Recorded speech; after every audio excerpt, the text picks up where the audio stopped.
Let's now talk about the pitching moment due to flap deflection.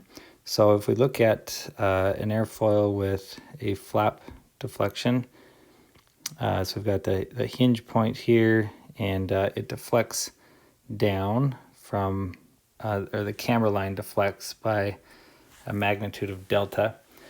What happens is that on the upper surface here, along this, at the back half of this airfoil or past this hinge point, we get a lower pressure, and that's because we've increased the camber from where it was originally. We've increased the camber there, and so we get a lower pressure back here, which creates a negative pitching moment.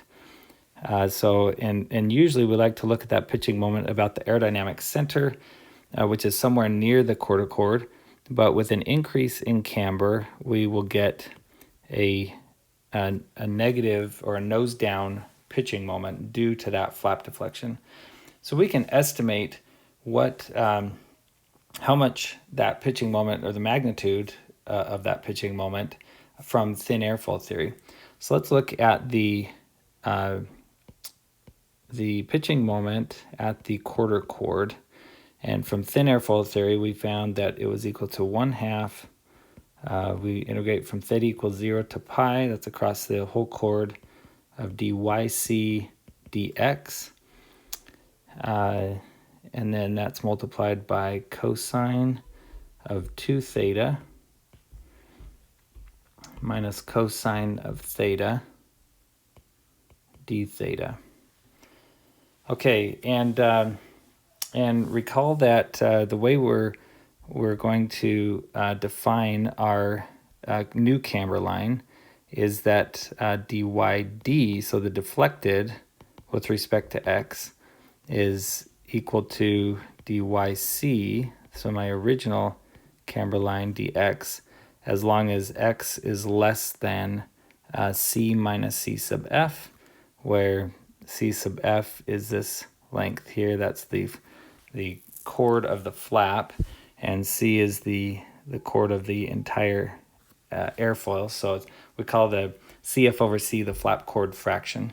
So when we're in front of the hinge point, our camber line hasn't changed, but when we're behind the hinge point, our change in camber line slope, or our camber line slope, is going to be dyc dx minus delta, and that's for x greater than c minus cf. Okay, so we can use this new camber line in this equation and simply change this dyc to dyd, the deflected version of that. Okay, so when we do that, we're going to get a pitching moment about the quarter chord that's equal to 1/2. Now, I'm just going to divide this up because we have a term that is unaffected here from theta equals 0 to pi. We end up being able to integrate this portion, this dyc dx, across the entire thing, and then just looking at this delta in the back half of the airfoil. So we're going to integrate from 0 to pi of dyc dx cosine of 2 theta minus cosine theta d theta, and then minus delta over 2, and this integral will go from theta equals theta f, so the flap, the beginning of that flap, to the trailing edge pi, and now we just have cosine of 2 theta minus cosine of theta d theta.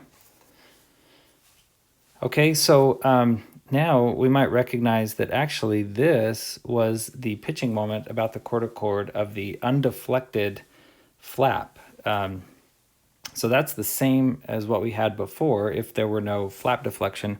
So we can write the pitching moment about the quarter chord, including flap deflection, is equal to the pitching moment about the quarter chord with 0 flap deflection, plus we're going to say see this term over here on the right is proportional to delta. So we can say that it's some proportionality constant, we're going to call it Cm comma delta, multiplied by delta, meaning it's the change in pitching moment with respect to delta times delta, where now we've defined this as Cm delta times delta. So if we take the derivative of this term on the right here with respect to delta, then we're left with everything here except for delta. And we can integrate that.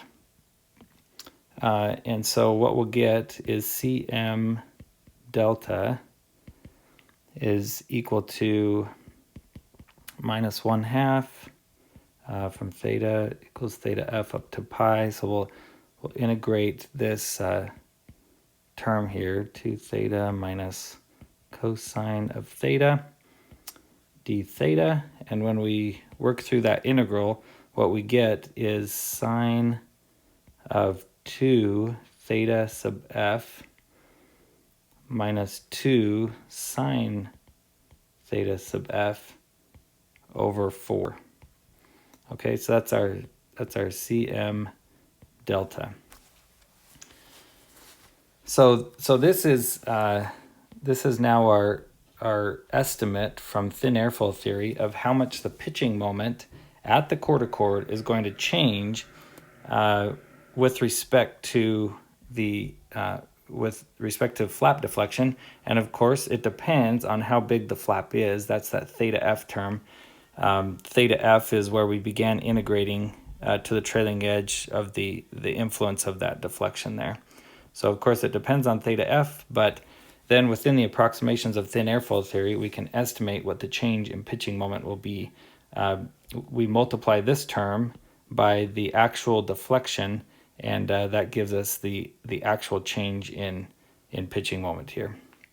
Okay, so we can plot this Cm delta as a function of, we'll do Cf over C here on the x-axis. And so 0 would be no flap, and then 1 would be if the entire airfoil is a flap. And what we'd find is that this equation looks something like, produces a function that looks something like this, and maxes out down here at about minus 0.65, really close to that. So this is our theoretical estimate for how much or a change in pitching moment with respect to delta. And if we were to drop some experimental data in here, usually it will land somewhere in here. So not quite as much, because viscosity plays a role and decreases that pitching moment slightly. But anyway, this equation is really a pretty good estimate for initial design of aircraft of how much that pitching moment will change with a flap deflection.